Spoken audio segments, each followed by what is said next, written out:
She stood in the middle of my driveway, arms outstretched, demanding the keys to my Mercedes, like it was her name on the title. Her sunglasses perched high on her forehead, lips pursed in righteous fury, and that unmistakable HOA clipboard clutched tight against her chest, like it granted her divine authority. I blinked, thinking maybe I had misheard. "Excuse me?" I asked, half laughing, unsure if this was a joke. But her face didn't move. "Hand over the keys," she repeated. "This car isn't registered to you. It belongs to a resident. I'm calling the sheriff." This wasn't how I expected my Saturday to go. Just a few days earlier, I had driven that car off the lot, my dream finally sitting in my driveway. Metallic silver, freshly waxed, a symbol of hard work and long nights. It wasn't brand new, but it was mine, and I had earned every bit of it. I never imagined that owning a nice car could spark this level of drama, especially in a supposedly quiet HOA neighborhood. But Karen, yes, the Karen of our community, had decided otherwise. She had always been nosy, hovering near mailboxes, inspecting lawns, peeking over fences. But this time she crossed a line so absurd, even the sheriff couldn't believe what he was hearing. What started as a passive-aggressive comment about my driveway turned into a full-blown confrontation, complete with false accusations, paperwork flapping in the wind, and yes, eventually, a pair of silver handcuffs. The story I'm about to tell you isn't just about a car. It's about entitlement, boundaries, and the length someone will go to when they think the rules don't apply to them. Buckle up, because what happened next still feels like something out of a suburban soap opera. Just a week before all this chaos, everything felt calm, peaceful even. I had finally settled into a routine in this neighborhood. Quiet streets lined with manicured lawns, kids riding bikes in the afternoons, and retirees waving from their porches like clockwork. It wasn't flashy, and that's exactly why I chose it. After years of saving, hustling, and enduring noisy apartment buildings, this felt like a reward, a fresh start, the kind where you could sip coffee on your porch without hearing someone screaming through paper-thin walls. My workdays were long, but I didn't mind. I loved what I did, and every late night had a purpose. And finally, after all the budgeting, skipped vacations, and second-hand furniture, I bought myself something I had dreamed of since college, a silver Mercedes. Sleek, elegant, not over the top, but undeniably beautiful. The kind of car you don't just drive, you glide in. The day I brought it home, I must have circled the block 3 times just to admire how it looked in front of my house. It wasn't about showing off. It was about a private, quiet pride. That feeling of, I did this. I made it happen. I remember parking it for the first time in my driveway, stepping out, and just standing there for a moment. The sun reflected perfectly off the hood, and for once, I didn't feel like I was behind or catching up. I felt steady. I felt good. A couple of neighbors gave me a thumbs up. One even shouted, "Nice ride," across the street. It was one of those moments you tuck away because it feels whole and complete. But looking back now, I realized that was also the moment I caught the first glimpse of her. Karen, standing across the road, pretending to water her lawn with the hose pointed at nothing, just watching. I didn't think much of it then. If only I had known what was coming. That moment, simple, quiet, and full of pride, was the last real peace I'd feel for a while. It was the next morning when I had my first real encounter with her. I was wiping down the Mercedes with a microfiber cloth, just enjoying the early sun and the quiet hum of the weekend. That's when I heard it, the sharp click of sandals on pavement. I looked up, and there she was, walking toward me with the kind of purpose only HOA board members seem to possess. Clipboard in hand, sunglasses perched high on her head like a crown, and a polite smile stretched thin across her face. "Good morning," she chirped, drawing out the syllables like she was stretching dough. Lovely vehicle you have here. Her eyes scanned the car like she was appraising it, checking for imperfections, or maybe just looking for something to complain about. I nodded and thanked her, trying to keep things cordial. She didn't move. You just move in? She asked, although I'd been there for over a year. I told her no, that I'd been living here for quite some time. She tilted her head slightly, eyes narrowing as if trying to match my face to some mental roster she maintained. She leaned in a bit closer and tapped her pen against her clipboard. You know, vehicles like this tend to attract attention, she said with a knowing tone. We try to maintain a certain aesthetic here in the neighborhood. Wouldn't want any misunderstandings. I couldn't help but chuckle. Misunderstandings? I asked. She smiled again, tighter this time. Some residents have rules about vehicles parked in driveways, especially ones that don't belong to the actual homeowner. At that point, the undertone became impossible to ignore. She wasn't just making conversation. She was hinting at something.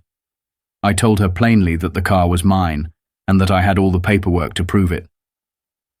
Her smile didn't budge, but her eyes flicked back toward the house, as if she were scanning for signs of deception. Before she left, she gave me one last look and said, "Well, I hope everything's in order." The HOA can be particular about appearances. Then she turned and walked off, scribbling something onto her clipboard. I watched her go, unsure whether to laugh or be annoyed. It felt like a warning, and something in her tone told me this wouldn't be our last conversation. 2 days later, I found a piece of paper tucked under my windshield wiper. At first I thought it was just a flyer or some junk mail, but when I pulled it off, my stomach sank. It was a printed notice with the HOA logo at the top, clearly homemade, and it claimed that my vehicle was in violation of community aesthetics and parking compliance. No contact number, no official signature, just a generic threat of further action if the car wasn't removed from view. I stared at it in disbelief. My car was parked neatly in my own driveway, not on the street, not blocking anyone. What rule was I supposedly breaking? I knew exactly where this came from. The tone, the vague wording, it had Karen written all over it. Later that afternoon, I walked outside to find her casually strolling past my house again. This time, she didn't even bother pretending to be friendly. She glanced at the car, then at me, then kept walking with that smug little smirk that said, "I warned you." I didn't confront her then. I figured maybe she'd back off once she realized I wasn't going to bite, but I was wrong. The next morning, I got a knock on my door. I opened it to find Karen standing there with her clipboard, tapping it rhythmically like a metronome of passive aggression. "We've had some concerns," she said. "People are starting to question whether this car belongs to you. There's been no update to the HOA records about any new vehicles registered to your address." I told her, calmly, that I didn't owe her my registration or any explanation, that my car was legally owned, insured, and parked on my private property. Her response? "If you have nothing to hide, you shouldn't mind showing me the title." I laughed. I couldn't help it. "You're not law enforcement," I said, closing the door in her face. But even as it shut, I could hear her say, "Well, then I guess we'll have to call someone who is." That's when I started recording everything. Doorbell cam, dash cam, even my phone. Something told me this wasn't about a car. This was about control, and Karen wasn't used to being told no. It was late afternoon when I saw her again, only this time she wasn't walking by casually or pretending to water her grass. She was standing in the middle of my driveway, arms folded, waiting. I had just come back from the grocery store, bags in hand, when I saw her blocking the front of my Mercedes like some sort of self-appointed security guard. At first, I thought maybe something had happened. Maybe there was an emergency. But as I approached, her face tightened with that same righteous energy she always wore like armor. "You need to hand over the keys," she said, loud enough for the neighbors to hear. I paused, squinting, unsure if this was some kind of prank. "Excuse me?" I asked, setting my bags down slowly. "You heard me," she snapped. "This car is not yours. I've spoken with the HOA. There is no record of you being approved for a luxury vehicle in this community, and I've verified the original owner still lives nearby." It was so absurd I didn't even know how to respond at first. Approved? For a luxury vehicle? This wasn't a gated commune with assigned brands. It was a normal suburban neighborhood. I told her again that the car was mine, and I had no obligation to prove anything to her. That's when she reached for her phone. "I'm calling the sheriff," she declared. "You can either give me the keys now and avoid escalation, or deal with the consequences later." I was stunned. She genuinely believed she had the right to take possession of my property because she felt it didn't belong. She even tried to move closer, reaching her hand toward my pocket, as if she could just take them by force. I stepped back and told her if she didn't leave my property, I'd call the police first, for trespassing and harassment. But she wasn't rattled. She stood her ground, arms crossed again, dialing 911 like she was doing the community a favor. "I'm reporting a stolen vehicle," she told the dispatcher. I stared at her, stunned, then walked calmly inside to retrieve my paperwork and phone camera. She had officially lost her mind, and she was about to bring law enforcement into her delusion. It didn't take long. Maybe 15 minutes after she placed the call, a sheriff's cruiser rolled slowly into the neighborhood, lights flashing, but sirens silent. I stood on my front porch, documents in hand, camera recording, and watched Karen rush toward the vehicle like she'd been waiting for a cavalry. She waved her arms dramatically and pointed at my car like it had personally offended her. The deputy stepped out, calm and composed, one hand resting lightly near his belt, as Karen launched into her tirade. "She stole that car," she exclaimed, jabbing her finger in the air. "It doesn't belong to her. She has no right to have it. I know the previous owner, and the HOA has no record of a transfer." Her words spilled out in frantic bursts, a mix of accusations and neighborhood jargon, her voice rising higher with each sentence.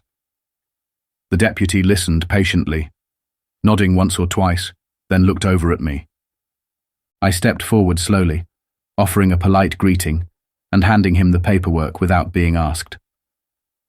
"Registration, title, insurance, and ID," I said. "All match. The car's been in my name for about a week." The deputy took the papers and glanced them over, then looked back at Karen. "Ma'am," he said, "do you have any documentation to support your claim that this vehicle belongs to someone else?" Karen faltered. "I don't need documentation," she snapped. "I've lived here for years. I know every resident, and this person doesn't have the right to park a Mercedes here. It's not consistent with the community's expectations." The deputy raised an eyebrow. "That's not how the law works. Ownership is determined by legal documentation, not neighborhood gossip." Karen's mouth opened and closed like she was trying to find another angle. "But the HOA," she began. The deputy cut her off. "The HOA doesn't determine vehicle ownership, and they certainly can't accuse someone of theft without evidence." I pulled out my phone and mentioned I had recorded her earlier behavior, including her attempt to reach into my pocket. The deputy looked at me, then back at Karen, who was now visibly trembling, her posture no longer confident, but desperate. "If this was a mistake," he said to her, "this is your chance to apologize and walk away. But if you continue to insist this car is yours, knowing it's not, that's filing a false report." Karen's face went pale, but her pride wouldn't let her back down. She crossed her arms and muttered, "We'll see what the judge thinks." The deputy sighed. The moment of truth had arrived. Karen stood there, lips pursed, arms tightly folded across her chest, like a child refusing to admit they broke the lamp. The deputy calmly returned my paperwork, giving me a nod of affirmation before turning his attention fully to her. "Ma'am," he said, "I'm going to ask you one more time. Do you have any proof? Any that this vehicle belongs to you or someone else?" Her eyes darted toward the car, then toward the small group of neighbors who had started gathering on the sidewalk, phones discreetly pointed in our direction. The show had drawn an audience. She opened her mouth, stammered, then reached into her bag and pulled out a few crumpled sheets of paper. "I have a list," she said triumphantly, as if she had just dropped a bombshell. The deputy took the documents and glanced through them. "This is a copy of the neighborhood directory," he said flatly. "It doesn't include car registrations, and I don't see your name listed as owning this address either." Karen flushed. "That's because the HOA hasn't updated it," she shot back, her voice cracking. "I know what I saw. That car used to belong to the Wilsons, and she's not a Wilson." The deputy folded the papers and handed them back. "The Wilsons sold the car. The title is in her name. She has all the correct documentation. What you're saying doesn't add up, and frankly, it never did." Her expression started to crumble. The smugness vanished, replaced by a flicker of panic. She turned toward the crowd, as if hoping someone would step in, validate her, but the silence was louder than any accusation. No one came to her defense. "She forged it," Karen said weakly. "She must have. There's no way she could afford something like that." The deputy's face darkened slightly. "Ma'am, that's enough. You made a serious accusation, called law enforcement under false pretenses, and tried to take possession of someone else's property. That's not just a misunderstanding. That's a crime." Karen's mouth moved, but no sound came out. She looked smaller now, like the weight of her own entitlement was pressing her down. There was no saving face anymore. The truth was out. And Karen, who had built her identity on control and superiority, was standing in the ruins of a story she'd made up to protect her ego. Karen's silence didn't last long. As the deputy reached for his radio, calmly calling in the situation, she snapped back into motion. "You can't be serious," she hissed, stepping backward. "I'm the one who called you. I'm the victim here." Her voice rose with every word, desperate now, cracking under the weight of the unraveling lie. The deputy took a steady step forward, speaking firmly. "Ma'am, you filed a false report and attempted to take possession of private property. You need to stay where you are." She didn't. She spun around like she might run, just for a second, before realizing there was nowhere to go. Her house was across the street, but there was no safety waiting for her there. Not from this. Instead, she turned back and flailed her arms in protest. "I'm the HOA vice chair. I know what's allowed and what's not. That car shouldn't even be here." But it wasn't about HOA guidelines anymore.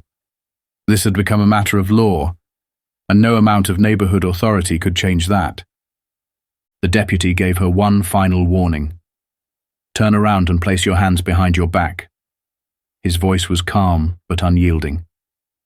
Karen looked around again, at the neighbors watching from behind their hedges and porches, at the phones recording every moment.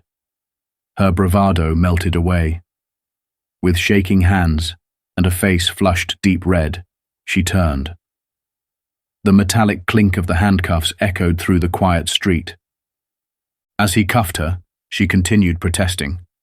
Something about a misunderstanding, about just trying to keep the neighborhood safe, about the HOA bylaws. But none of it mattered anymore.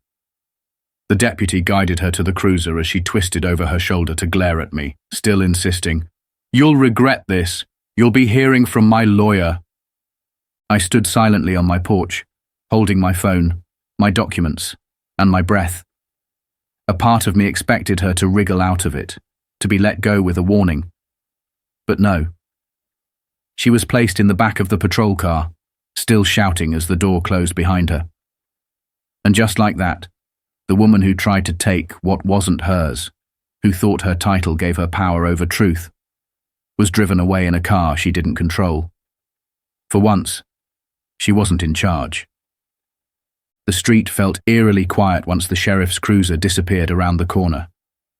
The neighbors who had gathered slowly retreated into their homes, some whispering, others just shaking their heads.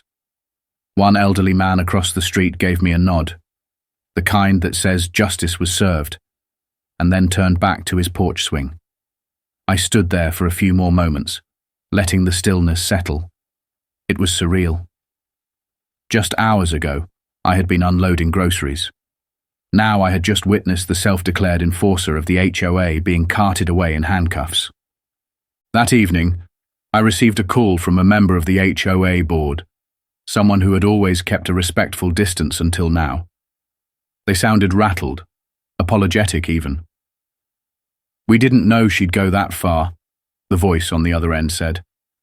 "We're reviewing her position. This was never condoned." I told them I appreciated the call, but that I hoped it wasn't just for damage control. There had to be consequences, not just for the drama, but for the sheer audacity of what she tried to pull.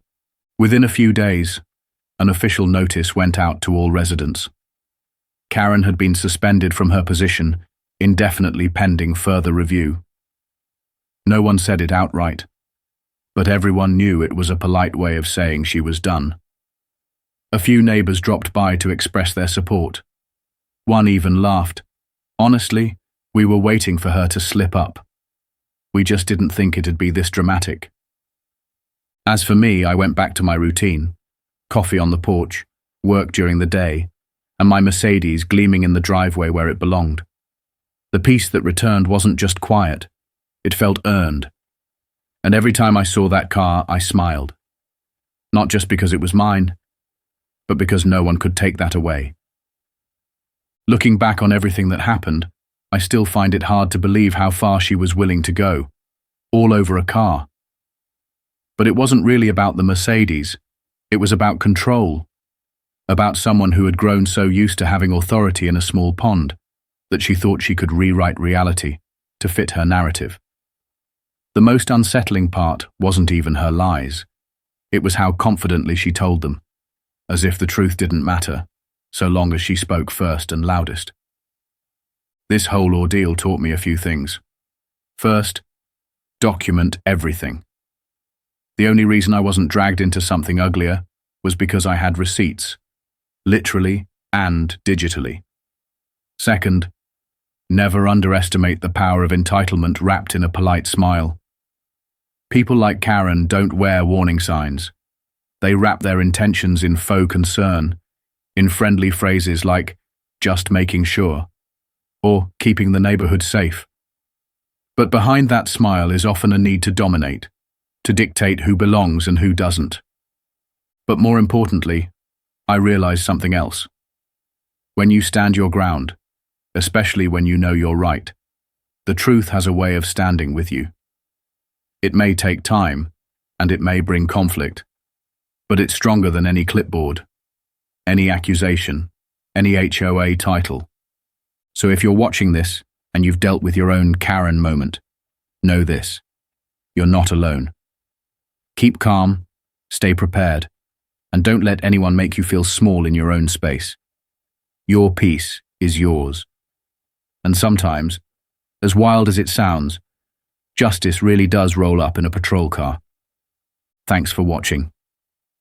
If you've ever had a neighbor from hell or a wild HOA story, I'd love to hear it in the comments.